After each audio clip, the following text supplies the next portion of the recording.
은퇴하신 도 권사님이 항상 달고 사시는 말씀이 좋습니다. 아휴, 빨리 죽어야지. 더 살면 뭐야. 살 만큼 살았으니 빨리 죽어야지. 틈만 나면 아휴, 살 만큼 살았으니 빨리 죽어야지. 6살짜리 손자가 할머니 죽는 게 뭐야? 그랬더니 손자 물었네. 할머니가 하늘나라 가는 거야. 하늘나라가 어디야? 하나님 계신 곳이야. 그러고 나서 또 입버릇처럼 하는 말. 아이고, 살 만큼 살았으니 빨리 죽어야지. 오늘 목사님이 신방 오셨어요. 예배 끝나고 그 6살짜리 꼬마가 목사님에게 물어요. 목사님, 하늘나라가 있어요? 그럼 얼마나 좋은데. 목사님 가보셨어요? 하늘나라? 아니, 못 가봤지. 근데 좋은지 어떻게 알아요? 하늘나라가 얼마나 좋은지 간 사람 중에 다시 돌아온 사람이 한 사람도 없어.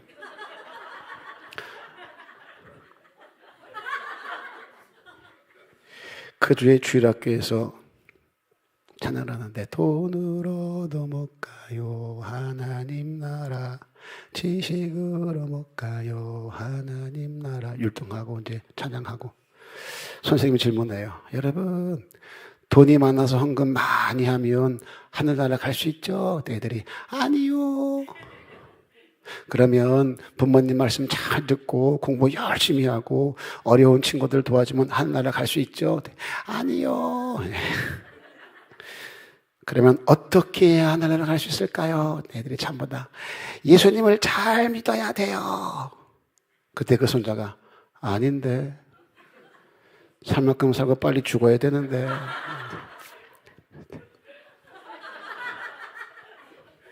그래요. 이게 뭐 사정을 해야 이게 웃었으니. 설교하기 진짜 힘들고 어려워요. 신앙생활 하면서 절대 원리가 있습니다.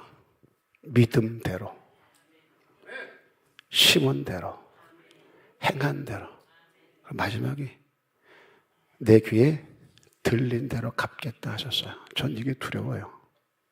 내 귀에 들린 대로. 그래서 원망하지 말라, 불평하지 말라, 판단하지 말라, 비판하지 말라, 헤아리지 말라.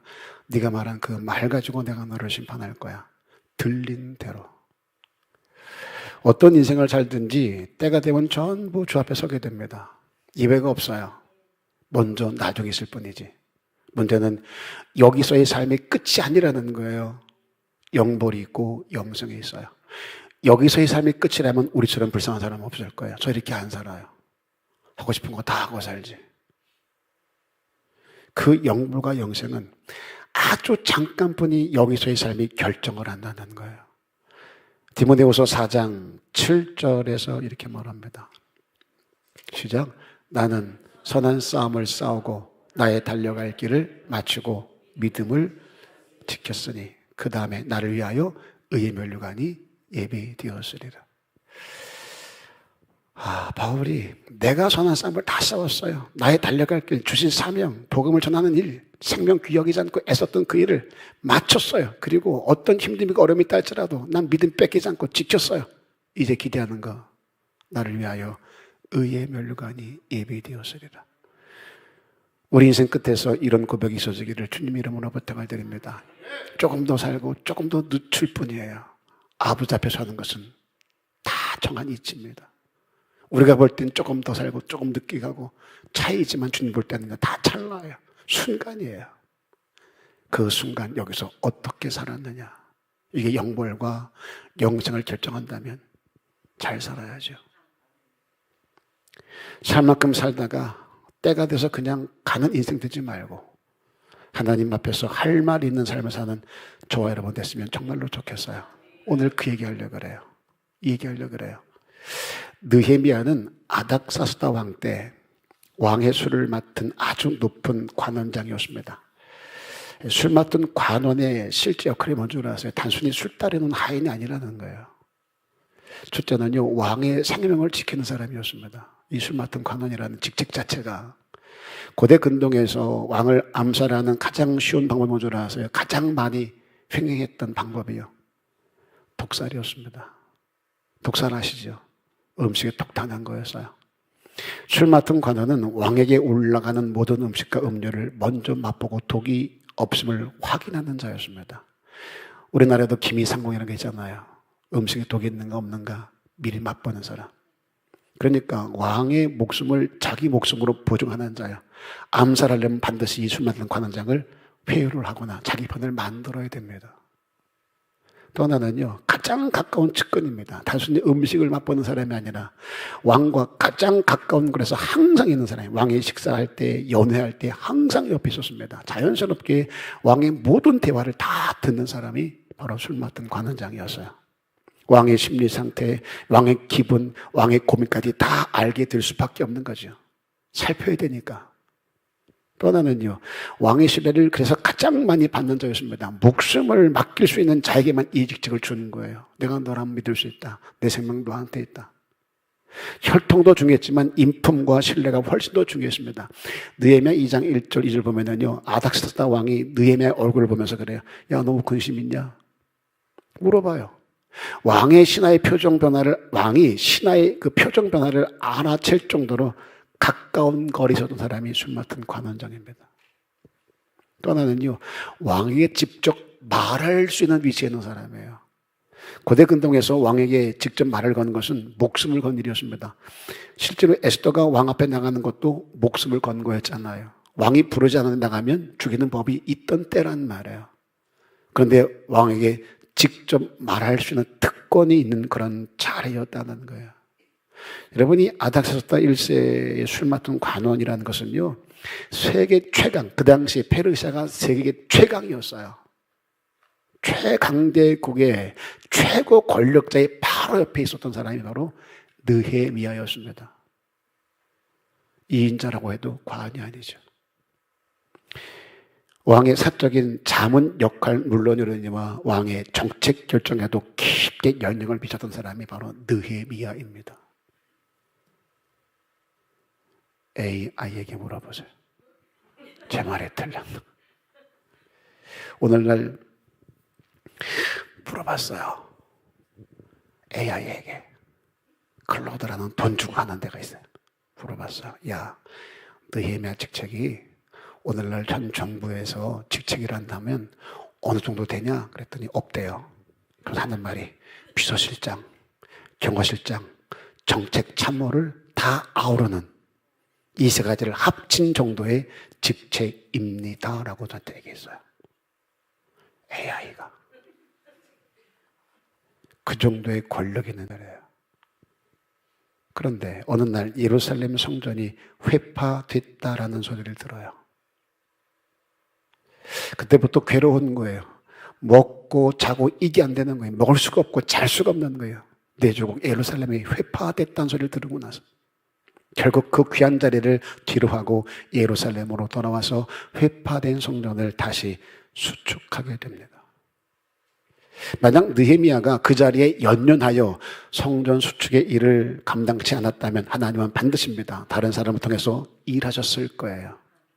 술 맡은 관원장으로 사는 것과 그 귀한 자리를 뒤로 하고 하나님의 성전을 다시 수축하는 일과 천지 차이 아니겠어요? 삶이 다르지 않겠냐고요. 모습도 보세요. 바로 왕의 공주의 아들입니다. 그 신분으로 왕궁에 사는 것을 버렸대요. 왜요? 하나님 백성과 함께 고난받기를 더 즐거워하여서. 인간적인 시각으로 보게 되면 대단히 어리석은 일이에요. 남들은 올라가려고 하는 자리, 길을 쓰고 얻으려는 자리를 오히려 버리고 내려와요. 하나님 시각으로 보면 이게 위대한 삶일 수 있다라는 거예요. 바울 보세요. 남들은 가지고 싶어 안달이 난 그 자리, 그 그 위치를 다 배설물로 여겼답니다. 왜? 예수 그리스도를 아는 것을 가장 귀한 지식으로 알았기에, 고상한 것을 알았기에 그렇게 주를 위해 생명을 걸고 복음을 위해 힘쓰겠습니다. 문제는 수많은 사람들이 이런 삶을 좋아하지 않아요. 바로 공주의 아들로 살기를 바랍니다. 어찌든지 술 맡은 관원장으로만 살려고 길을 쓰고 그랬어요. 하나님 이 자리를 내게 주세요. 그럼 거기서 주께 영광 돌리겠습니다. 바로 공주 아들자를 제게 주시면 거기서 주께 영광 돌리겠습니다. 어찌든 올라가서 거기서 뭔가를 하려고 들어요. 아니래요. 하나님이 우리에게 주신 자리와 기회를 이용해서 얼마든지 주를 위해서 일할 수 있음에도 너무 쉽게 포기하더라는 거죠. 그런 자가 있는가 하면 또 그렇지 않을 때도 있다라는 거예요. 왕후 에스더 보세요. 하만의 계략으로 유대인들이 전부 죽게 생겼을 때 모르드게가 에스더에게 간청합니다. 그러면 에스더가 왕이 부르지도 않았는데 나가면 죽이는 궁의 법도를 말하며 거절을 하죠. 그때 모르드게가 이렇게 말합니다. 네가 지금 그 자리에 앉은 거, 왕후 자리를 꿰차고 앉은 것은 하나님이 이때를 위해 준 자리이지 누가 알겠느냐. 네가 지금 여기서 우리에게 거절하면 네가 살 줄 아니? 하나님 백성은 하나님이 구할 거야. 다른 사람 통해서. 근데 너와 네 집은 망할 거다. 어찌 보면 저주죠. 그 말에 에스더가 죽으면 죽으리이다. 그 마음으로 금식하고 왕에게 나가잖아요. 저는 우리 세임교회에 이런 에스더 같은 성도가 많았으면 좋겠어요. 진짜로 이런 성도가 많았으면 좋겠어요. 많은 사람들이 느헤미야처럼 귀한 그 자리를 뒤로하고 오히려 고난의 자리를 택하여 하나님을 위해서 자기를 던질 수 있는 그런 성도가 되기를 소망하며 지금은 아니지만 그런 자가 되기 위해서 애썼으면 좋겠어요. 얼마나 그 모습이 아름다울까요? 예루살렘 성전이 회파됐답니다. 다시 말해 그것은 위험한 곳이라는 거예요. 예루살렘 성이 회파될 정도면 그만큼 위험이 크다는 얘기예요. 그랬기에 예루살렘에 살려는 사람이 많지 않았던 거죠. 그래서 성경에 보면 세 종류의 사람들이 그것에 거주하면서 예루살렘 성을 지키게 된 거예요. 오늘 그게 본문입니다. 남들은 다 떠난 자리, 있기를 싫어하는 자리, 회파된 자리, 위험한 자리, 그런 자리에 누군가는 거주해야만 했기에 그런 자들을 거주하게 했는데 첫째는 백성들의 두목이었습니다. 지도자였어요. 본이 돼야 될 사람들이 있어요. 본이 돼야 될 사람들이 본이 될 만한 자리에서 희생하지 아니하면 따라오질 않습니다. 그래서 탁월한 리더십이 필요한 거예요. 그리고 둘째는 자원하는 사람들, 지원하는 사람들, 내가 할게요 하는 사람들이요. 셋째는 이스라엘 백성 중에 10분의 1을 제비 뽑아서 강주 이주시켰습니다. 두목도 아니에요. 지원한 것도 아닌데 누군가는 가해했기에 제비 뽑아서 야 뽑혔다 너 가라. 그래서 강제 이주시킨 사람들이었습니다. 오늘 이 본문 통해서 깨닫는 게 있어요. 먼저는 하나님이 원하는 자리가 있어요. 누군가는 가야 될 자리가 있어요. 꽃길이 아닙니다. 고난의 자리일 거예요. 그런데 아버지가 원하는 자리라면 그 자리를 놓치지 않기를 주의 이름으로 부탁을 드립니다. 눈으로 보기에는 위험한 땅입니다. 아주 척박한 땅입니다. 고생의 땅입니다. 그래서 사람들이 버리고 떠난 땅이었어요. 교회도 보세요. 하나님이 원하는 자리를 보면 언제나 희생의 자리예요. 십자가를 져야 되는 그런 자리일 때가 많습니다. 그러다 보니 힘들어요. 부담스러워요. 제가 초창기에 주방 붙박이가 있었어요. 목사님, 성도 얼마 되기까지는 제가 이거 다 할 거예요. 저는 이게 너무 좋아요. 성도들 음식을 만들어 대접하는 게 너무 좋아요. 제가 혼자 다 할 거예요. 한 분 붙여둬서 두 분, 세 분이서 그 일을 감당했었어요. 처음엔 신바람 났어요. 그러다가 성도가 좀 많아지기 시작하니까 교회의 대문을 지키는 사람들, 안내하는 사람들, 또 여러 가지 이제 사역을 하는 사람들이 있는데 주일 낮이다 보니까 다 이쁘게 옷 입고 와서 어서 오세요. 어서 오세요. 그런데 그분은 항상 주방을 해야 되니까 일찍 와서 허드렛을 해야 되니까 항상 깨끗하고 좋은 옷을 입을 수가 없는 거예요. 나중엔 뿔딱지가 나는 거예요. 왜 나만 이래야 되는데. 나중에는 제가 그 이쁘게 입고 와서 안녕하세요 하는 이분들한테 안녕하세요 저도 그러니까 속상한 거예요. 아, 우리 목사님이 여시 같은 것만 좋아하는구나. 그러고 나서 두날기 양육을 받을 때 모시고 갔었어요. 우리 성도들을 다 양육을 하면서 뭘 해야 될지를 알아야 되니까 그때 그 목사님이 그렇게 얘기하는 거예요. 교회 대문은 이쁜 것들을 세워야 된다. 깔끔하고 늘씬하고 이쁜 것들을 세워야 오는 사람이 기분 좋다. 백화점 가봐라. 앞에 누가 서 있더냐. 예쁜 각시들을 이쁘게 만들어 세우지 않았더냐. 그래 올 때 손님들이 기분 좋지. 얽은 것들은 다 주방으로 보내라. 감춰야 된다. 이렇게 말하는 거예요. 웃자고 한 소리 같았지만 이분은 시험에 드는 거예요. 뭐 이따위가 다 있어. 그래, 난 얽은 거다. 아, 우리 목사가 나 얽었다고 저 주방에 처박은 거구나. 이게 깨지지 않는 거예요. 한 번 받은 상처가. 교회 다니다 보면, 일하다 보면 이럴 때가 얼마나 많은데요. 누구는 깨끗하게 이쁘게 입고 싶지 않겠냐고요. 근데 맡은 일이 이거다 보니 그럴 수가 없는 거예요. 그런 자들을 귀히 여겨주고 그런 자들을 좀 대우하고 그런 자들이 신바람 나게 해줘야 되는데 이게 그렇지 않다는 거예요. 녹록지가 않아요. 그래서 우린 돌아가잖아요. 주방에. 얼마나 좋아요. 주님 뭐라 그래요? 생명으로 인도하는 분은 좁고 협착하여 찾는 이가 적다. 기억하세요. 세상에 좋아하고 사람이 많이 몰려있는 곳은 하나님이 원하는 곳이 아닐 가능성이 굉장히 높습니다. 사람들이 주목하고 사람들의 스포트를 받으며 막 높임받는 그 자리는 하나님이 원하는 곳이 아닐 확률이 굉장히 높아요. 어린아이가 냇가에서 놀다가 아버지가 사주신 고무신이 떠내려가는 거예요. 그거 찾겠다고 쫓아가다가 집을 잃어버렸네. 그리고 40년이 가족을 만나는 거예요. 아버지는 돌아가셨대요. 형님만 만나게 됐어요. 기억하세요? 옛날에 여의도에 피켓 들고 서가지고 잃어버린 가족 찾겠다고. 그때 전화해가지고, 야, 너 뭐 있냐? 예, 있어요. 아이고, 맞다. 그러고 막 울고 그랬던 거 기억나세요?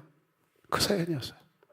고무신 찾겠다고, 딴 내려가는 고무신 찾겠다고 가다가 잃어버렸는데 그게 40년이래. 아버지가 사신 고무신.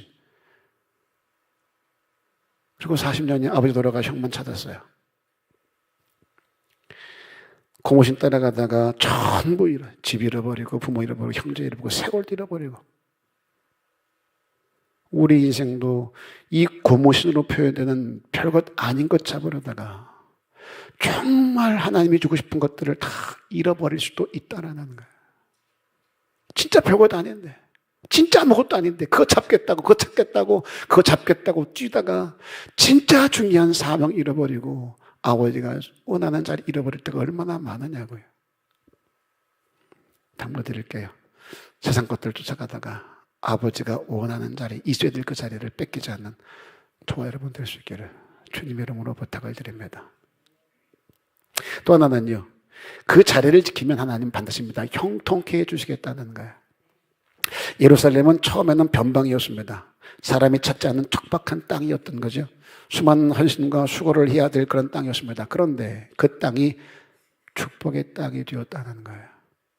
시편 122편 6절을 보십니다.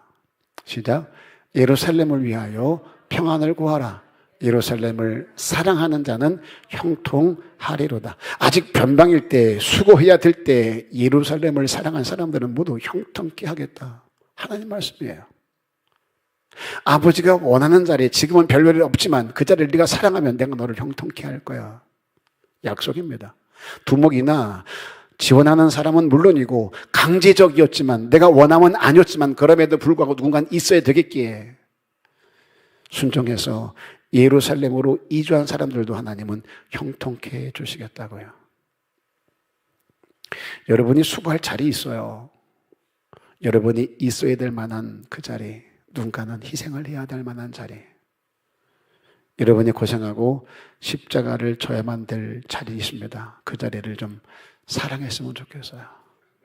나밖에 없냐고, 왜 나만 해야 되냐고 입 내밀지 말고, 하나님이 나에게 이런 기회를 주셨다고, 나 같은 사람에게도 복 주려고 이런 일을 맡겨주셨다고 너무 감사하다고 그랬으면 좋겠어요. 똑같은 사건, 똑같은 문제 앞에서 시각차가 이만큼 달라요. 누구는 나밖에 없냐고 입 내미는데 누구는 나 같은 사람에게 이런 일을 맡겨주니 감사하다고. 어떤 중요한 것을 포기해야 된다 하더라도 그 자리에 지켰으면 좋겠어요. 하나님이 그런 자는 반드시 형통케 하신다고요. 베드로가 채찍에 맞아요. 예수를 믿는다, 예수를 전하는 것 때문에 호되게 야단치고 호되게 혹독하게 채찍을 때리고 놓아주면서 다시는 말하지 말라 그래요. 베드로 뭐라 그래요? 이런 일에 나를 합당히 여겨 채찍을 맞는 자리 있게 하시니 감사라고요. 다르잖아요. 그랬으면 좋겠어요. 우리 주위에 있는 세임교회 주에 있는 능곡교회도 그렇고 저 의정복교회 뭐 원당 순복음교회 큰 게 많더라고요. 여기도요. 지나갈 때마다 야 우리에게만 좋은 줄 알아. 여긴 더 크네 더 크네. 제가 처음 왔을 때는요 갈 때마다 꼭 이랬어요. 집사람한테 우리 교회가 커 저기가 커. 제 습관처럼 말했어요. 사이즈 있으면 야 우리 교회가 크냐 저기가 크냐 이렇게 꼭 물어봤어요. 너무 좋아서. 큰 게 엄청 많더라고요. 그런데 그런 큰 교회들 거두됐을까요? 우리 세임교회 거두된 걸까요? 처음에는 전부 힘듦만 보였던 자리였어요. 그럼에도 그들의 수고 헌신이 있었기에 오늘 있는 거 아닐까요? 누군가는 헌신했고 누군가는 쏟아 부었기에 오늘 있는 거 아닐까요? 그냥은 아니잖아요. 저는 확신해요. 그때 그 자리에 지킨 사람들 하나님의 복을 반드시 받을 거라고요. 유치하게 부자 될 겁니다. 그런 말 하는 거 아니에요. 이런 게 아니라 신앙의 과목들이 될 것이고 교회의 중직들, 영향력에는 성도들로 하나님이 세워놓으실 거예요. 우리 세움교회도 지금은 고통의 자리가 더 많고 수고의 자리가 훨씬 더 많아요. 훨씬 더 많습니다. 그럼에도 그 자리를 사랑해서 그 자리를 지켜주시면 반드시 하나님이 형통으로 보상하실 거예요. 왜? 제 말이 아니라 제 소망이 아니라 약속의 말씀이니까. 마지막은요. 그러려면 먼저 된 사람들이 본을 보일 수 있어야 된다는 거예요. 아버지가 원하는 자리에 있어요. 그 자리에 지키면 복을 준대요. 다만 누가 먼저 할 거냐. 제일 먼저 예루살렘 성에 살기로 작정한 사람들은 백성들의 두목이었습니다. 두목이 희생하는 나라는 강해지게 돼 있어요. 지도자가 희생하는 날은 강해지게 돼 있어요. 문제는 두목이 자리나 차지하고 좋은 것을 먼저 누리려 하고 백성을 변방으로 내몰면 그건 망하는 거예요. 교회도 보세요. 먼저 된 자들의 반응과 위치를 보면 그 교회의 미래가 보여요. 먼저 된 사람들의 자리와 그들의 위치를 보면 힘들고 수고할 자리에는 나중된 자들이 있고 대접받는 자리에는 먼저 된 자들이 있으면 보나마나 좋은 교회 될 수가 없습니다. 야, 나도 옛날에 다 했던 거야. 거기부터 시작하는 거요. 바닥부터. 내가 이 자리에 그냥 올라온 줄 알아. 나 때는 말이지 좋은 교회 될 수 없어요.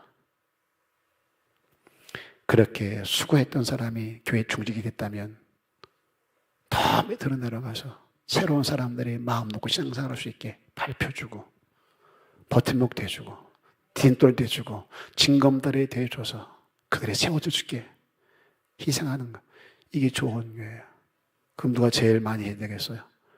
여기서 있는 저예요. 저부터 그래야 돼요. 변방과 중심을 대하는 태도를 보면 이게 사건인지 일꾼인지가 보여요. 섬김과 대접을 보면 답이 나와요. 섬기기를 좋아하나 대접받기를 좋아하나 그게 내 수준이고 영적인 상태인 거예요. 아무리 직분을 가지고 얘기하고 뭐 믿음 있는 것처럼 아무리 떠들어대고 예배를 얼마나 했냐 뭐 기도 얼마나 했냐 이건 중요하지 않아요. 아니 중요하지만 더 중요한 거 그런 내가 섬기기를 좋아하냐 대접받기를 좋아하냐 이거 보면 알 수 있어요. 내 영적인 상태는 이게 결정합니다. 모든 성도가 리더의 수준 됐으면 정말로 좋겠어요. 언제 하면 하려고 아멘을 안 하세요. 모든 성도가 이 리더의 수준이 됐으면 정말로 좋겠어요. 목사님 제가 그거 할게요. 그 힘든 자리 제가 할게요. 그렇게 먼저 된 자들이 수고의 자리, 희생의 자리를 찾아 들어가야 교회가 교회 될 수 있고 하나님의 나라가 세워질 수 있는 거 아니겠어요? 그게 성숙한 신앙이고 복받을 자라는 거예요. 수고의 자리, 고생의 자리 다 싫어하죠. 그러나 누군가는 있어야 될 자리 아니냐고요. 기억하세요. 그 수고와 고생은 얼마 가지 않아요. 그리고 그 수고와 고생은 하나님이 반드시입니다. 지켜보고 계세요. 그런 자리와 그런 자리에서의 수고를 하나님은 기억하시고 반드시 높여주십니다. 저 같은 사람도 누가 수고하는지 보여요. 안 보는 것 같지요. 다 듣고 다 봐요. 아무것도 모르는 목사가 지금 덜렁 와가지고 일하는 척하는 사람 보고 오 권사님 고생 많았네. 제가 바보 아니에요. 진짜 고생하고 수고한 거 다 알아요. 혹여 제가 착각하여 무지하여 모를 수 있어요. 그래서 착각하여 하지도 않은 사람을 했다라고 인정하여 고생했다고 수고했다고 그리고 진짜 고생한 사람은 뒤로 미룰 수도 있어요. 제 부족일 거예요. 그런데 하나님은요 저와 같지 않으세요. 다 아세요. 누가 날 위해 생명을 걸었는지 누가 날 위해 다 쏟아부었는지를 다 아세요. 그러니 사람이 몰라준다고 힘들어하지 말고 아파하지 말고 살아계신 내 하나님이 나를 지켜보고 계시니 그 아버지 앞에서의 삶을 살자는 거예요. 요셉이 그랬던 것처럼 우리 세임교회 지금은 수고할 게 훨씬 더 많고 고생할 게 훨씬 더 많은 교회예요. 그래서 감사하는 거예요. 왜? 복받을 일이 많잖아요. 형통케 하실 일이 너무나 많잖아요. 다 이뤄놓은 곳에 가서 아무것도 할 것 없이 그냥 덜렁덜렁 가방 들고 입에 드는 거 편안하게 좋게 행복할 것 같으세요? 할 게 아무것도 없는 교회, 그런 교회는 존재하지 않아요. 그런 교회는 교회일 수가 없어요. 편리를 추구하지 마세요. 편안을 추구하지 마세요. 아버지가 주고 싶은 것은 편리도 아니고 편안도 아닙니다. 평안이지. 네가 날 위해 수고하고 애쓰면 그날에 나와 함께 있을 거야. 조금만 더 고생해라. 조금만 더 참아라. 그날에 내가 너와 함께 할 터이니. 견딜림 줄게. 이기는 늘 줄게. 쓰러지지 마. 응원해 주시지 환영 바꿔주지 않으세요. 너무 감사한 거예요. 할 일이 많다는 것은 내가 복받을 기회가 있다는 것이고 할 일이 많다는 것은 멸망할 확률이 높다는 거예요. 우리 세임교회는 그런 교회가 많은 교회예요. 주신 감동대로 아버지가 무엇을 요구하든지 그 요구 앞에서 거절하지 말고 거부하지 말고 감사합니다. 함께하는 여러분 됐으면 정말로 좋겠어요. 아버지 때를 바라보면서 바울이 그랬던 것처럼 나를 위하여 의의 면류관이 예비되었으리라. 오늘의 수고와 희생을 그렇게 기쁨으로 감당하며 지나가는 과정 중에 많은 간증들과 나만의 찬양들과 신앙 고백들을 근사하게 만들어가는 저와 여러분 다 될 수 있기를 주님의 이름으로 축복합니다. 축원합니다.